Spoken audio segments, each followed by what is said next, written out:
নমস্কার বন্ধুরা, আমরা রাতে আজ আর একটি ছোট্ট ব্লগ নিয়ে আবার হাজির হলাম। আজকে সকালবেলা যেহেতু একটা ব্লগ শেয়ার করেছি, তখন তো অলরেডি বলেইছি আজ হচ্ছে 1 সেপ্টেম্বর, রবিবার। তো আজ আমার ছুটি আছে। ছুটির দিনগুলোতে না আমি চেষ্টা করি রাসুকে নিয়ে বিকেলের দিকে কোথাও একটা ঘুরে আসার। কোনোদিন মল যায়, কোনোদিন সামনের কোনো মার্কেট, কোনোদিন মন্দির। আর যেহেতু সকালে বললাম না আপনাদের যে রাসুর শরীরটা খুব একটা ভালো নেই, তাই বেশি দূরে কোথাও যাব না। আমার বাড়ির সামনেই একটা মন্দির আছে, একটু দূরে। একটা টোটো ধরলে খুব বেশি হলে 10 মিনিট লাগে, হটলিট কালীবাড়ি। ওখানেই ওকে ঘুরিয়ে নিয়ে আসবো, ওরও মাইন্ডটা ভালো লাগবে। আমার রাসু জানেন তো, টোটোতে করে ঘুরতে যেতে খুব ভালোবাসে, কারণ না ও দুদিকের দৃশ্য দেখতে পায়। তো দেখুন আমরা চলে এসেছি। ওকে জুতো খুলে মন্দিরের মধ্যে নিয়ে গেলাম। যখন মন্দিরে পৌঁছালাম, তার 2-3 মিনিটের মধ্যে আরতি শুরু হবে। আরতিটা না দেখতে খুব ভালো লাগে, একবার দেখে নিন, আপনাদের একটু শোনাই। আরতির আওয়াজটা না শুনলে জানেন তো পুরো গা ছমছম করে ওঠে। ছোটবেলায় এই মন্দিরটাতে অনেক আসতাম মঙ্গল আর শনিবার। এখন আর কাজের জন্য অত আসা হয়ে ওঠে না। দেখুন, আপনাদেরও ভালো লাগবে।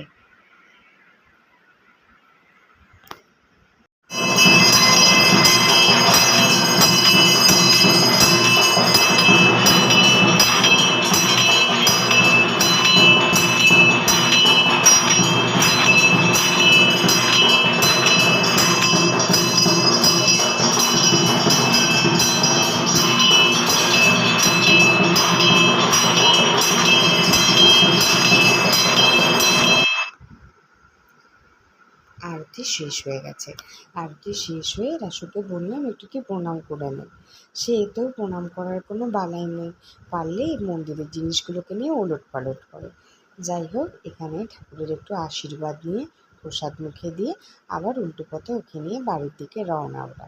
যাই হোক, ডাইরেক্টলি বাড়ি যাব না, বাড়ি যাওয়ার আগে টোটো ধরে আমি যে মোড়টাতে নামি, সে মোড়টা হচ্ছে শিপলি মোড়। সেখানে আরেকটি কালীবাড়ি আছে। আমি আর রাসু প্রথমে সেখানে একবার যাব।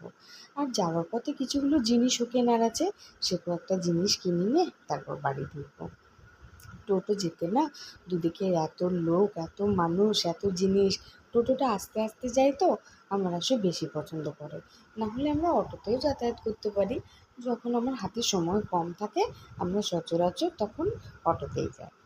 আজকাল যখন এই ভিডিওগুলো শ্যুট করি না, তখন না রাসুবোধে বুঝতে পারে, যদিও পুরোটা বুঝে উঠতে পারে না। মাঝে মাঝে চোখে মুখে কিউরিয়াসিটি থাকে যে মা এগুলো কী করছে, আগে তো করতো না, হঠাৎ এখন কেন সব জিনিসের ফটো তুলছে।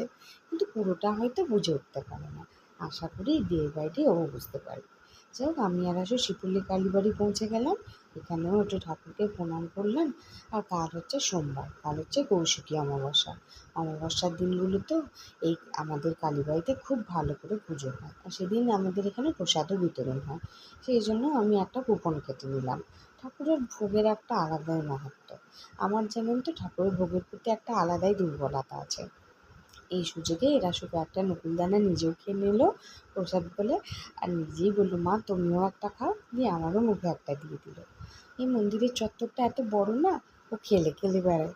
ও খুব ভালো লাগে, আর এখানকার পুরোহিত মশাই ওকে খুব ভালোবাসে। ওকে যেন নিজের করে নিয়েছে, ও কিছু করলে আর কিছু বলে না। যাই হোক, কুপন কাটা আমার হয়ে গেছে।